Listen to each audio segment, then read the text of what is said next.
cintai dan banggakan, saya bersama Menteri Perumahan dan Kawasan Permukiman, Bapak Marwara Sirait, Menteri Pekerjaan Umum, Bapak Dodi Hanggodo, dan Kepala Otorita IKN, Bapak Basuki, baru saja menjalankan sebuah rapat terbatas bersama Bapak Presiden Prabowo Subianto, hadir pula Mensesnek dan Seskap, yang tadi kita membicarakan tentang berbagai proyek infrastruktur di Indonesia, khususnya terkait dengan pembangunan atau kelanjutan pembangunan di IKN. Nanti akan saya berikan kesempatan tentunya kepada Kepala OIKN untuk menjelaskan secara lebih rinci, kemudian juga tentu kepada Pak Menteri yang tadi juga telah membahas berbagai kebijakan yang pro-rakyat dalam pembangunan perumahan.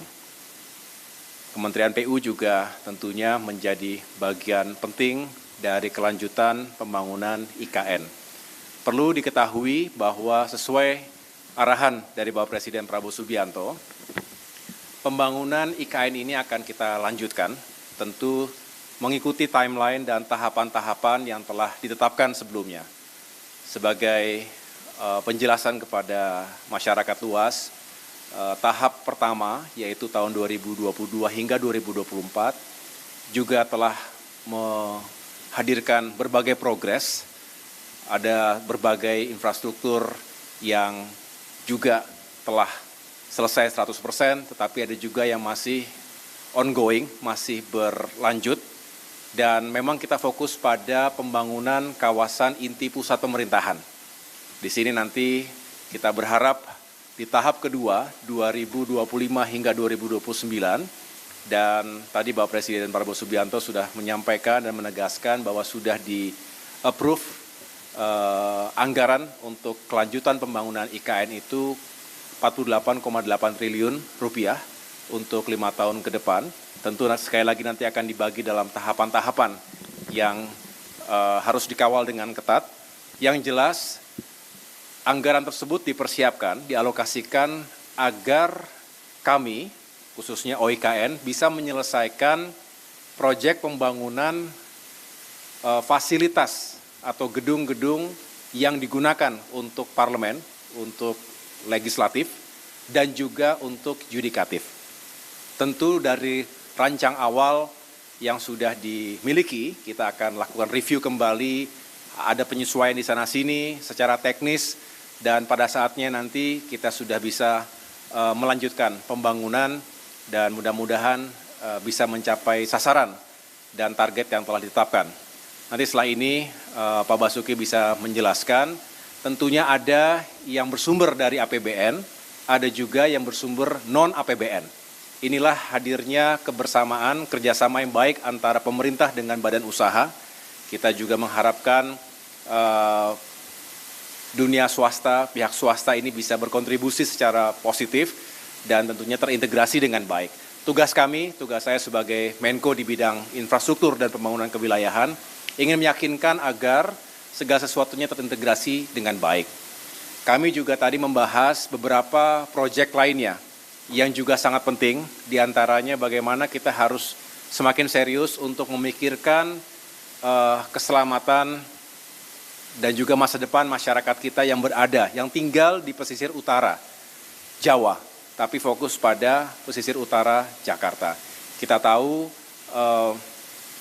ancaman terhadap saudara-saudara kita dari terjadinya land subsidence, banjir rob, dan lain sebagainya. Ini perlu kita antisipasi dan mitigasi secara serius, dan langkah-langkah pembangunan infrastruktur seperti tanggul, pantai, dan juga pada saatnya karena memang sangat diperlukan, pembangunan tanggul raksasa juga ini diharapkan menjadi prioritas. Inilah beberapa penyampaian utama dari Bapak Presiden Prabowo Subianto. Selebihnya pembangunan infrastruktur lain akan dilakukan secara bersamaan. Tentu ada prioritas-prioritas baik untuk mendukung swasembada pangan, swasembada energi dan air, termasuk juga melanjutkan pembangunan konektivitas di seluruh wilayah Indonesia. Demikian penjelasan dari saya. Setelah ini saya persilakan terlebih dahulu kepada Bapak Basuki untuk menjelaskan terkait dengan progres saat ini terkait dengan OIKN. Terima kasih. Terima kasih Bapak Menko. Assalamualaikum warahmatullahi wabarakatuh. Seperti yang disampaikan oleh Bapak Menko, tadi kami melaporkan tentang progres tahap awal yang meliputi pembangunan infrastruktur prasarana untuk bisa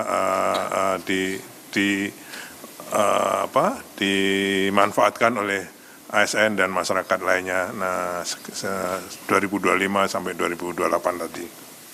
Jadi kami melaporkan pada saat tahap awal 2022 sampai 2024 APBN telah menginvestasikan 89 triliun untuk jalan tol, 47 tower hunian, air minum, sanitasi, embung, kolam retensi, perkantoran, kemudian kantor sekretariat, dan sarana peribadatan seperti masjid dan basilika dan gereja yang kesemuanya dikerjakan oleh Kementerian PU sebelumnya.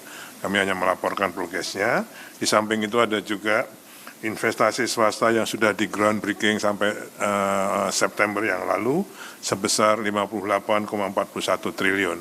Ini progresnya sekarang ada beberapa yang sudah jalan, ada yang sudah selesai, ada yang sedang dalam persiapan desain. Kemudian yang tahap kedua, ini yang paling penting, beliau mempunyai target bahwa pada tahun 2028 sudah ditargetkan menjadi ibu kota politik. Okay? Sehingga kami ditugasi untuk menyelesaikan ekosistem yudikatif, jadi kantor-kantor dan huniannya, juga ekosistem legislatif, jadi kantor-kantor dan huniannya. Untuk yudikatif dan legislatif, dulu sudah pernah ada desain dari Kementerian PUPR, basic desainnya, beliau minta direview lagi. Kemudian kami nanti dengan Kementerian PU bersama IKN akan membentuk tim desain yang nanti bisa diarahkan oleh Bapak Presiden tentang kedepannya. Untuk itu, dalam menyelesaikan menyelesaikan program dari 25 sampai 2025 sampai 2029 dibutuhkan APBN 48,8 triliun. Okay? Untuk tadi pertama untuk menyelesaikan kompleks legislatif, yudikatif dan ekosistem pendukungnya serta membuka akses menuju IKN kawasan WP2. Karena kita tadi kan WP1, ini ke WP2. Termasuk juga dalam 48 tahun 48,8 triliun ini adalah untuk memelihara, untuk mengelola prasarana dan sarana yang sudah diselesaikan pada tahap awal tadi. Jadi dari Kementerian PU dan Kementerian Perumahan sekarang menyerahkan pada OIKN untuk kami kelola dan kami pelihara. Itu dari APBN. 48,8 triliun tadi Bapak Presiden sudah setuju untuk dialokasikan di OIKN untuk menyelesaikan tadi. Di samping itu ada juga program kami dengan kegiatan atau program yang dibiayai melalui KPBU, Kerjasama Pemerintah dan Badan Usaha, sebesar 60,93 triliun. Yang sudah kami proses sampai dengan feasibility study-nya, yaitu untuk 97 tower apartemen dan 129 rumah tapak lagi. Okay. Kemudian juga untuk 6 proyek KPBU lagi untuk pembangunan jalan dan multi utility tunnel sepanjang 138,6 km di kawasan KIPP itu. Ya, selama ini yang dikerjakan kan baru sebagian, ini akan kami lanjutkan yang baru dengan KPBU. Okay. Kemudian juga 1 KPBU lagi untuk pembangkit listrik tenaga surya, yang sekarang sudah ada 50 MW yang kemarin sudah diresmikan oleh Bapak Presiden. Kemudian juga kami laporkan groundbreaking yang ke-9, ini kami mohon tadi, kami laporkan pada Bapak Presiden untuk kegiatan pembangunan hotel, hunian, retail, dan perkantoran sebesar 6,49 triliun Dari tadi ada swasta murni, investasi murni, direct investment, KPBU, APBN. Inilah kerjasama yang disampaikan oleh Pak Menko tadi. Selain itu, Bapak Ibu sekalian, kami juga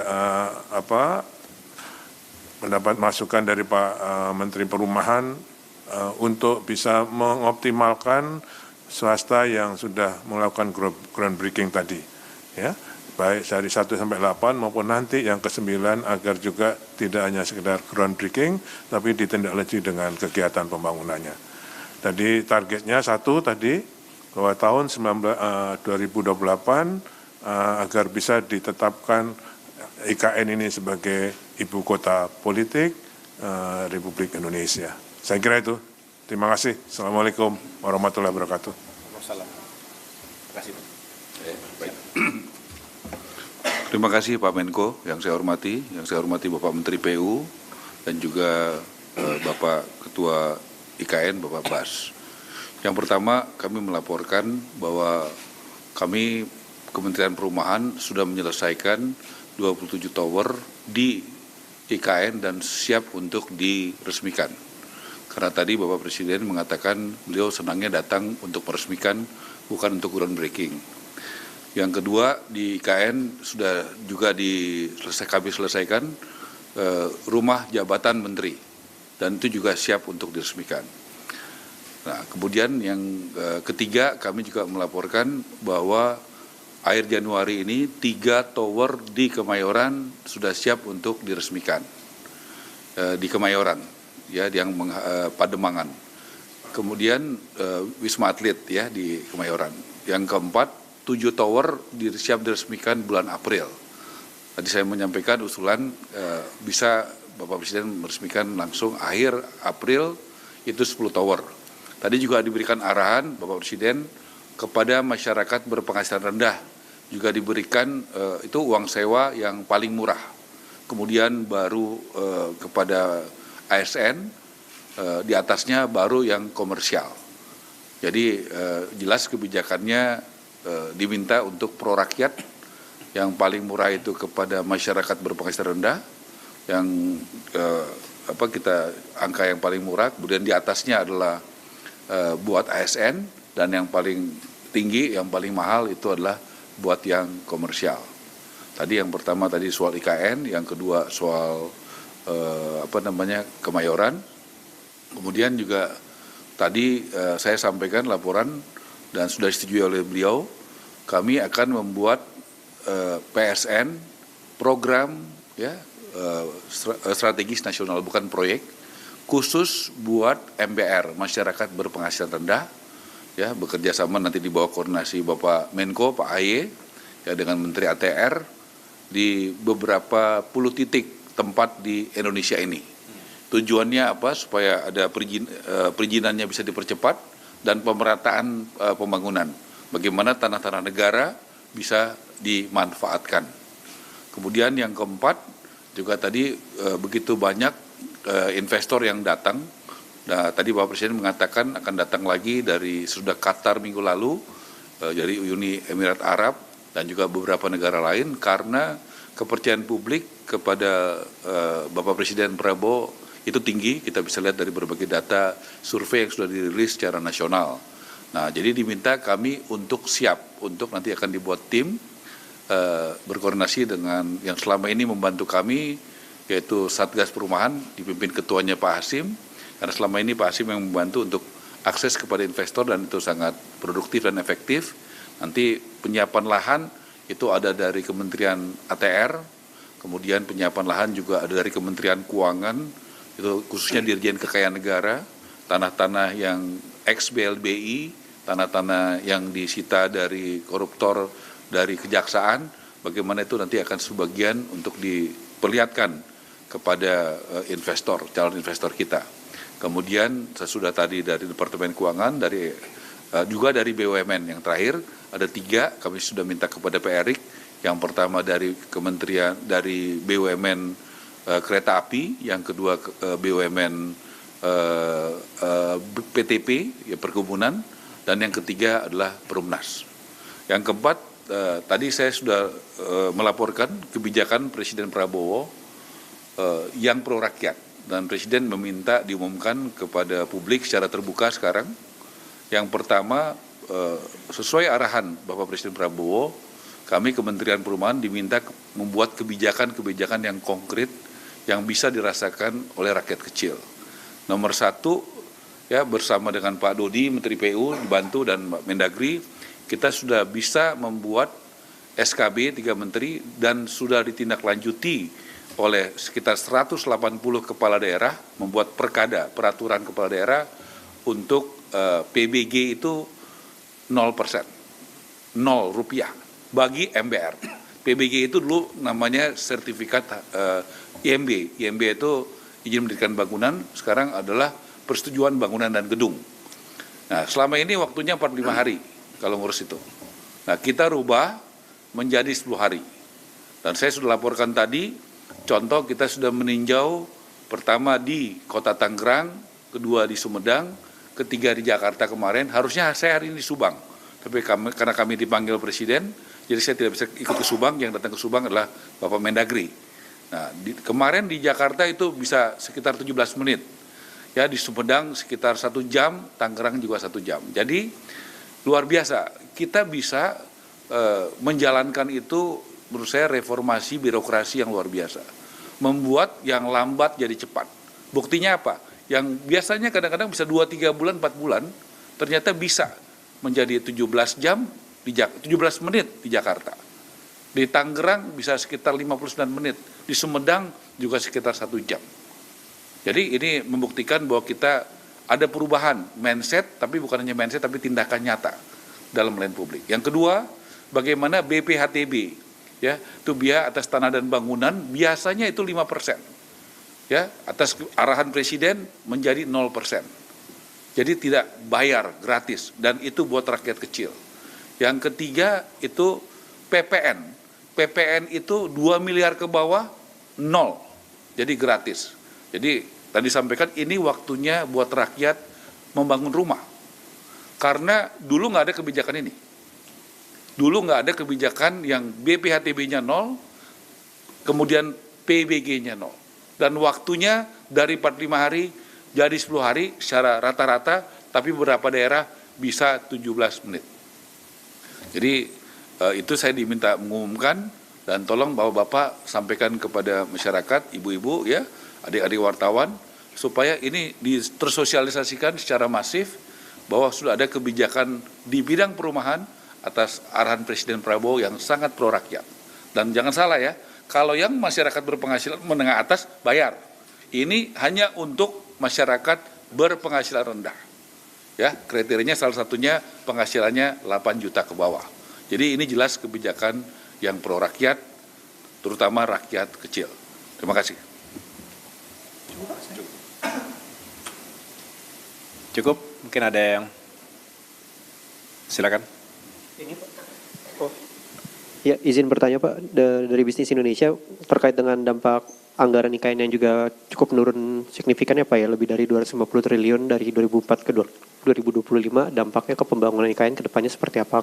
Apakah akan memperlambat, apakah atau enggak? Dan untuk investasi IKN tahun ini ditargetkan berapa ya Pak? Dan rencana groundbreaking sejumlah proyek baru ini kira-kira pastinya jadinya kapan ya Pak? Terima kasih. Kalau tentang anggaran IKN, tadi yang sudah disetujui kan usulan kami 48,8 triliun untuk menyelesaikan tadi pengelolaan prasarana yang sudah dibangun dan yudikatif dan eksekutif, legislatif. Okay? Nah, untuk itu di DIPA murni kita yang awal ada 6,3 triliun, tapi untuk tahun pertama dalam menyelesaikan yudikatif dan legislatif dan pendukung lainnya, kami membutuhkan 8,1 triliun tambahan. Sehingga pada tahun 2025 ini akan ada sekitar 15 triliun di IKN. Saya kira ini buat kami cukup karena sesuai dengan rencana kami, semua akan kami selesaikan pada 2-3 tahun ke depan dengan 48,8 triliun tadi. Terima kasih. Saya tambah sedikit boleh Pak? Ya. Yang tadi soal. Tadi kita diskusi panjang soal bagaimana peranan swasta di IKN. Karena yang groundbreaking banyak, tetapi yang membangun sedikit. Tadi saya sudah diskusikan, Pak Bas juga setuju, di review yang sudah groundbreaking, pengusaha yang memang sudah groundbreaking tapi memang mungkin tidak jadi membangun atau tidak cepat membangun, supaya itu bisa ditanya baik-baik apakah mau lanjut atau tidak. Nanti diberikan kepada, begitu Pak Bas ya, kepada yang memang serius mau membangun.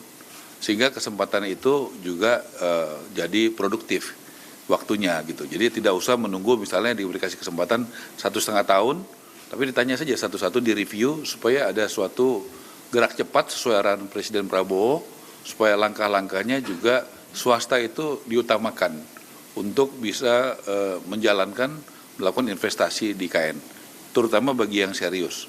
Saya rasa itu harus dikasih deadline-nya, waktunya kapan. Kalau nggak ada, ya sudah, berarti diberikan kesempatan kepada yang lain.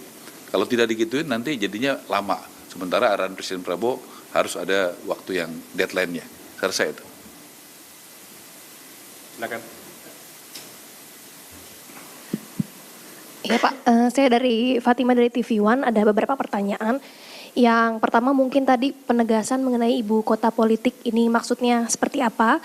Kemudian tadi pada saat rapat dengan Presiden, apakah ada pembahasan kapan Presiden akan mulai berkantor di IKN. Kemudian yang terakhir ini mengenai skema investor asing begitu Pak. Ini seperti apa sih sistemnya? Apakah ada tim khusus yang bertugas mencari investor asing tersebut, memaparkan mengenai IKN atau seperti apa? Sebenarnya kendalanya apa sih Pak untuk investor asing ini untuk berinvestasi di IKN itu sendiri? Terima kasih.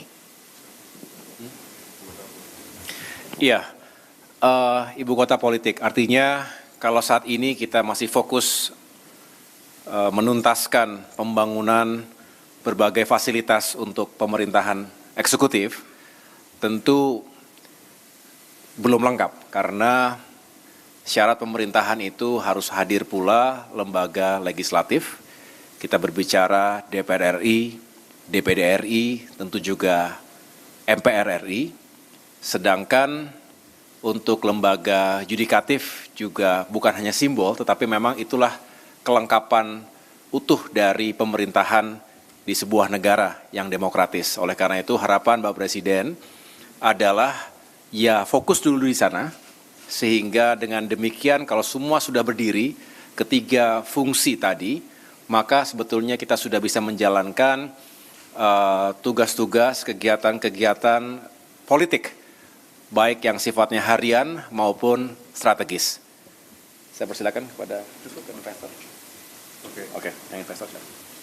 Kalau yang saya kira kalau untuk yang investor, saya kira marketing sudah jalan sejak dulu, Pak Jokowi dan semuanya saya kira sudah berjalan untuk memarketingi gitu ya, memarketingi IKN. Nah ini banyak juga sudah yang menyampaikan LOI-nya. Ini sekarang dengan dengan lebih yakinnya bahwa pemerintah ini akan melanjutkan IKN, saya kira sekarang sudah banyak. Citadel ini bentar lagi untuk dari Malaysia juga sudah masuk ya. Jadi saya kira Taman Safari juga akan membangun Taman Safari di IKN. Jadi sudah banyak yang sudah mulai masuk ya. Beliau menyampaikan kalau sudah semua lengkap, eksekutif, yudikatif, dan legislatif, beliau pasti akan pindah ke sana. Sudah siap, oke? Betul. Yang Pak, ya. Pak dari IDM Times, tadi kan BPHTB-nya 0%, itu dimulai kapan Pak? Kemudian ya, terus saya jawab aja. Ada batas maksimal transaksinya nggak Pak? Kalau misalkan dapat BPHTB 0% itu berapa Pak? Jadi itu kan SKB 3 Menteri, Bapak Menteri PU yang membantu dan Pak Mendagri. Yang menjalankan itu adalah kepala daerah tingkat 2, ya, wali kota dan bupati. Memang di situ saya melihat bupati wali kota memiliki kenegarawanan. Kenapa? Karena itu mengurangi PAD mereka. Tapi dari diskusi kita sampaikan bahwa masa PAD ngambilnya dari masyarakat berpenghasilan rendah, kan begitu. Justru harusnya kan dibantu, kan begitu Pak, ya. Jadi PAD itu kan penghasilan asli daerah. Nah selama ini salah satunya dari situ. Nah toh pemerintah kabupaten kota kan juga tujuannya mensejahterakan rakyatnya. Jadi tadi saya katakan sudah 180-an datanya dari Pak Mendagri ya. Kemarin kebetulan kami datang ke Jakarta. Yang 17 menit kemarin tuh Jakarta, Pak. Nah, di situ juga kami melihat sendiri bagaimana kemarin ada Perumnas, ada 2 orang yang bisa berproses cepat. Jadi begitu perkadanya ada, kan mesti ada payung hukumnya. SKB, kemudian perkada, peraturan kepala daerah. Tentu kita dorong, tadi juga sudah saya sampaikan, mudah-mudahan bisa segera selesai. Februari ini semuanya kami akan undang Bapak Presiden untuk bisa dia menghadiri, itu ya apakah bentuk Zoom atau apa, supaya bisa menyaksikan bagaimana proses pelayanan publik itu luar biasa Pak berubahnya. Dari 45 hari jadi 10 hari. Bahkan kita sebenarnya mintanya cuma 10 hari aja. Tetapi beberapa daerah bisa lebih cepat lagi. Contoh tadi Tangerang sejam, Sumedang kurang lebih sejam, Jakarta 17 menit. Hari ini di Subang Pak. Gitu, itu ya. Oke, udah cukup Makasih ya. Ya, makasih semuanya. Makasih.